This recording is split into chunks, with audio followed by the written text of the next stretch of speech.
I'm George. I absolutely love Brazilian Jiu-Jitsu. Hey, I got a new gi for Valentine's Day. Now that's a woman that really loves you. You know, she told me to go get a hobby, and I spent most of my life working very hard. So I did get a hobby. It was Brazilian Jiu-Jitsu, but I don't think that's what she meant. I think she thought golf or stained glass or something like that. But after 5 years, she's given in, and she even buys me nice things like gis. The subject I want to talk about today is new people. New people come into the dojo for many reasons. They come in because they were wrestlers, and now that they're out of high school, there's nowhere to wrestle. They come in because they've taken other martial arts, and because of MMA, Brazilian Jiu-Jitsu and the UFC, it's a big thing, and they want to learn, and they feel that they're just going to come in and they're going to learn it very quickly.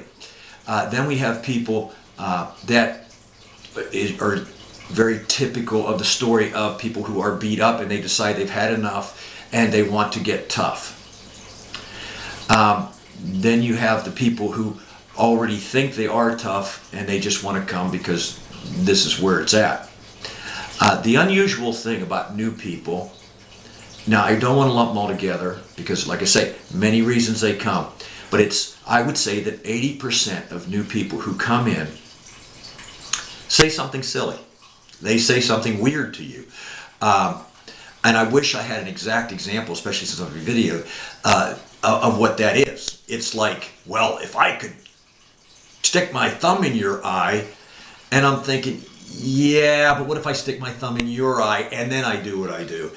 But that's what you think. That's not what you say to these people. What you say to them is, oh, okay, well maybe we could try that later.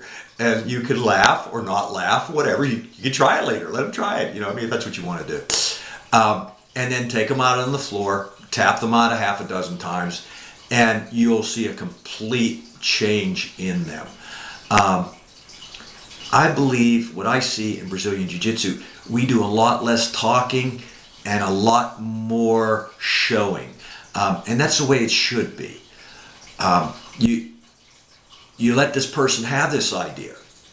The idea that I was tough. And that changed once I found out I wasn't. And that's going to happen to them too. Or they're going to find out they're semi-tough, possibly, especially if they've had some other training. But you need to overlook that. And what happens with a lot of us is that we move up into rank. We go from being that person who is insecure to being very secure and saying, okay, let's do this. And I was thinking about a specific person in my mind right then who had so much energy. We gave him a very energetic name, and so he would just like bounce all over the place. And he got to the point where it was like, no, come to me, let's fight, let's do this thing. And I remember him fighting somebody else who was bouncing around, and he's looking at him like, what are you doing? Let's engage. We only got 3 minutes. Let's do this. And to see that change in them. And because of that, we start to only want to talk to the people who understand what we understand. And I'm not saying that you have to say much, but what I would like to see in most dojos is that when a person comes in, you say something like this. Hello, I'm George. I'm glad you're here today.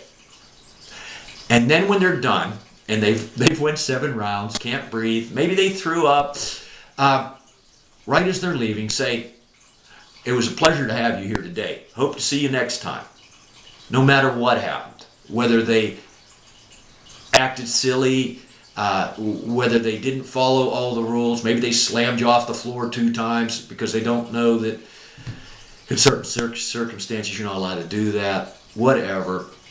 But just that, coming from everybody, when they go home, the difference it'll make will be incredible, and you'll see them coming back.